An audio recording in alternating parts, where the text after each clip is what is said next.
Good Tuesday evening, Tuesday, April 2nd, 2019, April 2nd. How are you? Greetings, welcome. Thanks for stopping by. Thanks for watching. I'm Dave, and this is Let's Have a Chat. The calendar says it's Tuesday, and that means in the news. In the news, and wow, this is a good one, as you see in the show notes there off to the side. The title says it all. It's the new orange is the new in the black. And what I'm talking about, well, there we go. In the black, orange, the new orange is the new black. Remember that? It's a show set in a prison. And in this case, it's a play on words. In the black, meaning, you know, like Black Friday means gets everything back. Businesses sell to get back into their profitable side and get out of the red.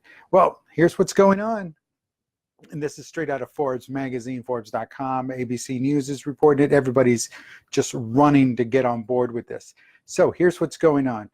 Martin Shkreli, whatever his name is in solitary confinement and is under investigation from prison authorities after he allegedly ran a business using a contraband phone. See, he's in prison. He's in prison. And Shkreli was operating his business, Phoenix's AG, via a cell phone. The company appears to be a reincarnation of Turing Pharmaceuticals AG, which jacked up the prices of rare drugs to the fury of patients, doctors, and insurers.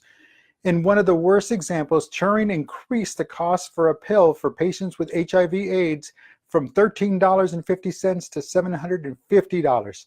Shkreli plans to continue in the pharma game and even sees Phoenix's becoming a multi-billion-dollar enterprise with him as inmate in charge. Unbelievable, the audacity of some people. And this is that guy who had that smirk on his face the whole time, and it was like, you know, like he's pulling one over on everybody and he got away with it, but yet he's doing time. And it looks like he's getting away with it because if they're allowing a contraband phone to come into prison, you know, some heads will roll. Definitely. Some heads will roll. Somebody's lost a job. And was it worth it? You know, well, you know, they're going to think it was because they probably got a big payday at the suffering of others. But what can you do? What can you do?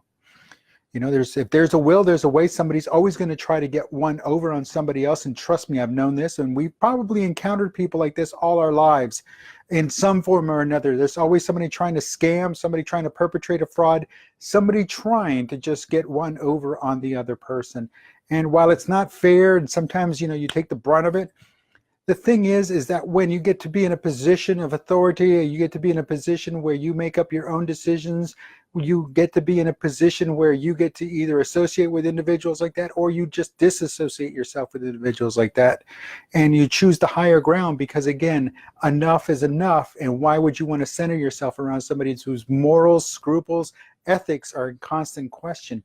As a leader, you know, you're a leader for a reason. People look up to you. You cannot be someone with questionable morals or ethics.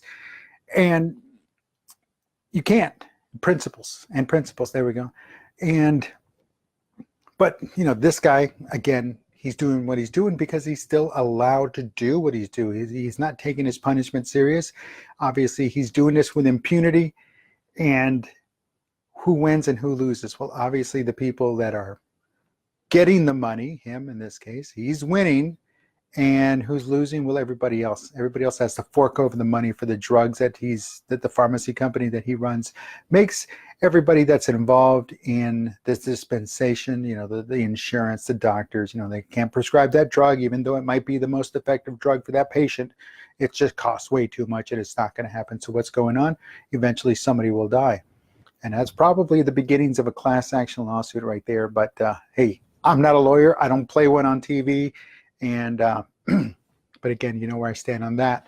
Folks, I was listening to this article, or listening to the radio this morning on the way into work, and it was from NPR, and they were talking about National Public Radio, if you don't listen to National Public Radio, and they were talking about how to deal with, or how people can have just a nice conversation, how people can be nice to each other. Even though they have opposing political views, they have opposing views, and it's difficult. It's difficult. One lady mentioned that she called, or you know, that they were talking about how people call the president immoral, unethical, And it's like, but again, they're passing judgment by doing that.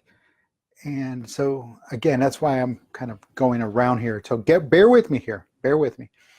So they're calling people immoral. They're calling people unethical, and then it rolls back around to the issue of abortion. And in the state of Georgia, they're working on this thing where if the moment you hear a heartbeat, that's a living, breathing individual.